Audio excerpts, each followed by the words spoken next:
শুভ সকাল বন্ধুরা, আশা করি তোমরা সবাই ভালোই আছো। আমিও ভালো আছি।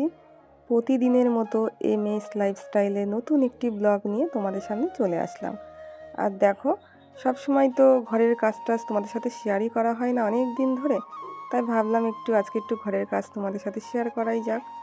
তাই সকাল সকাল ঘুম থেকে উঠে বাইরের কাজ আমার হয়েই গেছে, আর ঘরের কাজটা একটু পরেই করছি, কারণ আমার ছেলে ঘুমাচ্ছিল। ছেলের পরীক্ষা শেষ, সেই জন্য ছেলে একটু দেরি করে করেই ঘুম থেকে উঠছে।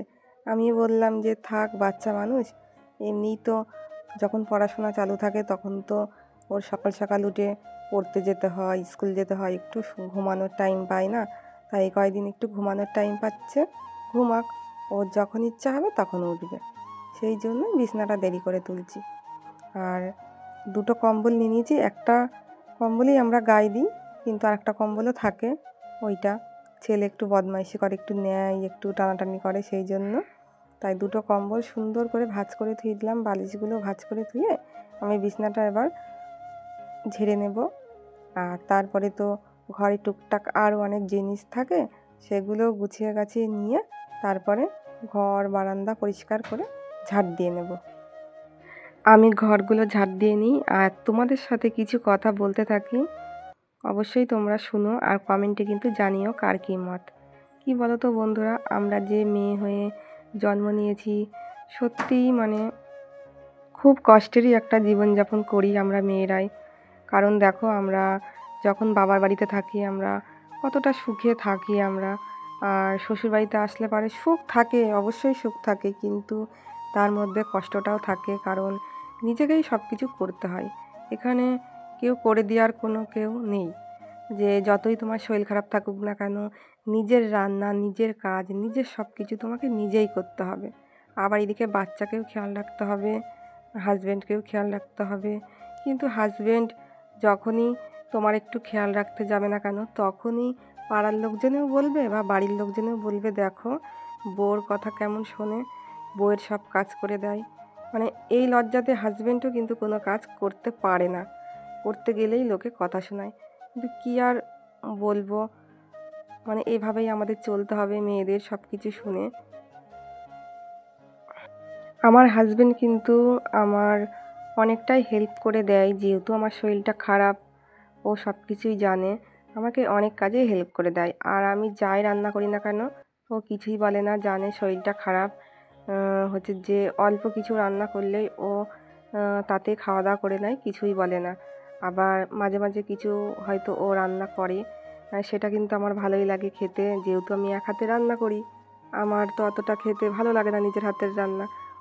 ও যখন মাঝে মাঝে রান্না করে তখন আমার কিন্তু খেতে ভালোই লাগে। কিন্তু কি বলবো বন্ধুরা, গ্রামের সাইডে থাকা, তারপরে গ্রামের দিকে বুঝতেই পারছো, সবাই কিন্তু এটা ভালো চোখে দেখে না, যে স্বামী স্ত্রীর ভালোবাসাটা যেটা, এটা ভালো চোখে দেখে না। অন্য একটা যদি কাজ করে দিতে গেলেই লোকের খারাপ লাগে, কি ধরনের কথা বলে সবাই। আর বন্ধুরা, আমি ভয়েস দিচ্ছি সকালবেলায় চারিদিকের আওয়াজ, পাখির আওয়াজ হবে, একটু ম্যানেজ করে নিও, কারণ রাত্রে যে ভয়েস দেবো, প্রতিদিন কোনো না কোনো অনুষ্ঠান হচ্ছে, সারা রাত ধরে গান চলছে, সেই জন্য আমি আর ভয়েস দিতে পারছি না। আর দেখো, তোমাদের সাথে কথা বলতে বলতে প্রচুর কাজ করেও ফেলেছি। আর তারপরে রান্নাঘরে চলে এসে রান্না করব। ওই যে বললাম, বেশি কিছু একদমই রান্না করব না আজকে রান্না করব ভাত, আর ভাতের মধ্যে একটা আলু সিদ্ধ দিয়ে দিয়েছি ছেলের জন্য, আর পালং শাকের তরকারি, তার সাথে আছে ডিমের অমলেট। এটাই আজকের আমাদের দুপুরের লাঞ্চ। আর অল্প করেই করেছি, ঠান্ডা পড়ে গেছে প্রচুর, আবার রাতে রান্না হবে, কারণ ঠান্ডার মধ্যে না একদমই খেতে পাচ্ছি না ঠান্ডা ভাত, আর যেহেতু বাচ্চাটা খায়, সেই জন্য একটু গরম গরম খাওয়ার চেষ্টা করি। ছেলের ভাতটা দেখো আমি বেড়ে নিয়েছি, আমার রান্না হয়ে গেছে, আর আমি স্নান করে নিয়েই রান্না করেছি। ঘরের সমস্ত কাজ কমপ্লিট করে স্নান করে নিয়েছি, স্নান করে রান্না করেছি, আর তারপরে ছেলেকে খাইয়ে দেবো। ওই যে বললাম, ছেলে সকালবেলা দেরি করে ঘুম থেকে উঠছে, তো সেই জন্য সকালবেলা আর খাইনি, তাই রান্না করে নিয়ে ওকে তাড়াতাড়ি খাইয়ে দিলাম। আর তারপরে তোমাদের দাদাভাই চলে এসছে, আর দুপুরের খাওয়ার নিয়ে বসে পড়েছি। আর দেখতেই পাচ্ছ আমি চাদর গায়ে দিয়ে, প্রচুর ঠান্ডা পড়েছে, আর পুরো মেঘলা ওয়েদার, ঠান্ডা ঠান্ডা হাওয়া দিচ্ছে, সেই জন্য চাদরটা গায়ে দিয়েই খাচ্ছি। আর প্রচুর শীত লাগছিল বলে। তারপরে খাওয়া দাওয়া যেই হয়ে গেছে আর হঠাৎ করে পুরো ঝড় উঠেছে আর গুড়ি গুড়ি বৃষ্টিও পড়ছে, আর আমি মাঠে চলে গেছি জামা কাপড় তুলতে। আজকে কিন্তু অনেকগুলো জামা কাপড়ই আমি কাচাকাচি করেছিলাম, আর সকালের দিকে তো বুঝতে পারিনি যে এত মেঘলা ওয়েদার হবে, একটাও জামা কাপড় শুকাবে না। সেই জন্য আমি অনেকগুলো জামা কাপড় কাচাকুচি করে মেলে দিয়েছি। আর তারপরে দেখি রোদই উঠছে না, রোদই উঠছে না। আর তখনই ভাবলাম যে হয়তো আজকে আর রোদটা উঠবে না। আর দেখো জামা কাপড়গুলো সব মেলে দিয়েছি, সবই শুকিয়েছে, মানে হালকা হালকা ভিজেছিল।